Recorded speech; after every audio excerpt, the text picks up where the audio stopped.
존경하는 재판장님, 민주주의는 피를 먹고 자란다로 잘 알려진 유명한 말이 있습니다. 그 말의 원본은 민주주의라는 나무는 때때로 애국자와 독재자의 피를 먹고 원기를 회복해야 한다고 되어 있습니다. 미국 헌법의 기초를 잡은 미국 제3대 대통령 토마스 제퍼슨이 한 말입니다. 참으로 의미심장한 말이며 그 같은 사례는 우리 현대사에서도 쉽게 찾아볼 수 있습니다. 지난 1960년에 있었던 3.15 부정선거가 그랬습니다. 정부가 주도한 부정선거로 김주열 군의 눈에 최루탄이 박혀 사망한 채로 발견됐고, 이어진 데모에서 수많은 사람들이 죽거나 다쳤습니다. 4월 18일에는 데모를 하던 고려대생 2명이 정치 깡패들의 공격을 받아 숨졌고, 이는 4.19 혁명과 5.16 혁명에 불을 당겼습니다. 이후 최인규 내무부 장관은 부정선거에 대한 책임을 지고 형장의 이슬로 사라졌습니다. 부당한 방법으로 권력 연장을 꿈꾼 위정자와 애국 시민들의 피값으로 자유민주주의에 꽂힌 선거 제도는 지난 60여 년 동안 공정하고 투명하게 지켜졌습니다. 존경하는 재판장님, 부정선거 진상규명을 위해 싸워온 지난 2년을 생각해보면 조롱과 모독, 무시와 비웃음, 정부 권력의 탄압을 견뎌온 인고의 시간이었습니다. 그 모진 시간을 견딜 수 있게 한 것은 정의가 위험에 처했을 때 그를 구하기 위해서 누군가는 고통과 핍박을 견디며 희생을 해야 한다는 성서의 가르침이었습니다. 그리고 그 2년간의 시간 동안 우리가 흘리지 않은 것이 있으니 그것은 바로 피였습니다. 눈물과 땀은 원 없이 흘렸지만 피는 아꼈습니다. 그것은 우리 대한민국의 자유민주주의 시스템이 위기에 처했을 때 피 없이도 그를 고칠 수 있을 것이라는 성숙한 자유민주주의의 자정과 복원 능력에 대한 믿음이 있었기 때문이었습니다. 존경하는 재판장님, 간절히 부탁드리오니 우리들의 그 믿음을 지켜주십시오. 존경하는 재판장님, 우리나라 선거 역사상 지금까지 몇 차례 재검표가 있었습니다. 지난 2000년에는 기자 출신인 문학진 후보가 개표 결과 단 3표 차이로 떨어지자 재검표를 요청했고, 그 결과 표 차이가 3표에서 2표로 줄어들었습니다. 단 1표가 줄어들었을 뿐입니다. 지난 2016년에는 인천 부평 갑구에서 우리 재판부 대법관님의 남편인 문병호 후보가 단 26표 차이로 낙선했습니다. 문 후보는 재검표를 신청했고 77일 만에 실시된 재검표 결과 26표의 차이는 23표 차이로 줄어들었습니다. 재검표로 바뀐 표는 단 3표에 불과했습니다. 이런 결과라면 완벽하지 않은 인간이 어쩔 수 없이 저지를 수 있는 실수며, 이런 정도라면 우리 자유민주주의 체제는 굳건하다고 할 수 있습니다.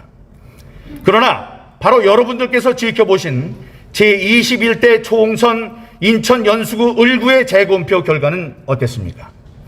무려 1년 2개월 만에 실시된 재검표에서 약 1000장의 이른바 일장기 투표용지가 쏟아져 나왔고, 생전 보도 듣도 못한 배춧잎 투표용지가 발견됐습니다.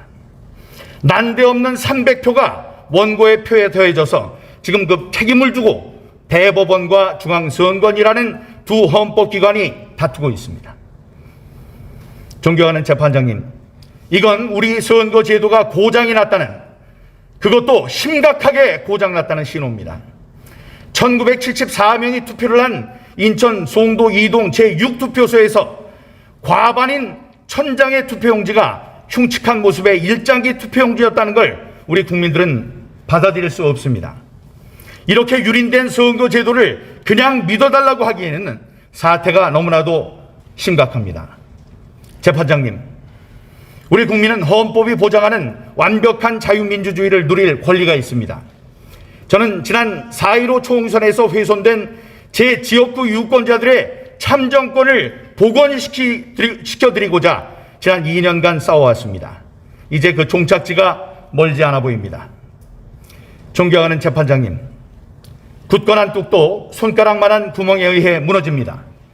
정부 수립 이후 지금까지 한 표, 또는 3표의 차이가 났을 뿐이었던 재검표 전후의 득표 수가 갑자기 260여 표 차이로 벌어지고 투표소와 개표소에 있지 않았던 일장기 투표용지라는 무효 투표용지가 1000여 장 발견됐습니다. 이것은 누군가 불순한 세력이 선거 결과에 부당한 영향을 미치려 범죄 행위를 했다는 여실한 증거입니다. 이런 범죄 행위를 모른 척해서는 안 됩니다.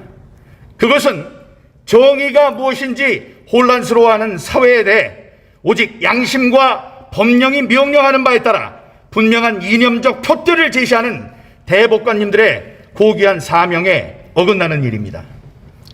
만일 이번 투표를 정상적인 투표라고 하신다면 앞으로는 개표장에서 수만 장의 무효 투표지, 가짜 투표용지가 쏟아져 나오더라도 그 선거가 정당한 선거라고 선포해야만 하는 돌이킬 수 없는 판례로 남는다는 사실을 부디 기억해 주시기 바랍니다. 저는 이번 선거 부정으로 얻을 이익이 거의 없을 것으로 보이는 중앙선관위가 이렇게 길을 쓰고 각종 거짓말을 쏟아내며 공정한 재판을 방해하는 의도를 참으로 알 수 없습니다. 공정하고 투명한 선거 제도를 지키기 위해 그 누구보다도 애를 써야 할 선관위가 이런 알 수 없는 태도를 보이면 보일수록 자신들의 입장을 공정한 선거의 관리자가 아닌 분명한 선거 범죄 피의자의 위치로 자꾸 밀어넣는 일임을 지적하고자 합니다. 고장난 민주주의 체제를 고칠 수 있는 권위는 이제 단 2개의 주체의 어깨 위에서 찬란하게 빛납니다. 그 하나는 바로 저스티스, 정의라고 불리는 여러분 대법관들이십니다. 여러분들의 힘과 권능으로 고장난 선거제도를 바로잡는 무혈 시민혁명을 완성시켜 주십시오. 여러 대법관님들의 의로운 판결을 우리들은 고대하고 있습니다만 불행히도 그것이 불가능하다고 판단될 때 우리는 또 다른 주체인 민주 시민들의 힘에 기대며 그동안 아껴두었던 피를 흘려야 할지도 모릅니다. 모두에 말씀드린 토머스 제퍼슨은 이런 경우를 위해 민주주의의 최상의 주권자인 국민들에게 또 다른 명언을 남겼습니다. 불의가 제도가 될 때 저항은 국민의 의무가 된다. 경청해 주셔서 감사합니다.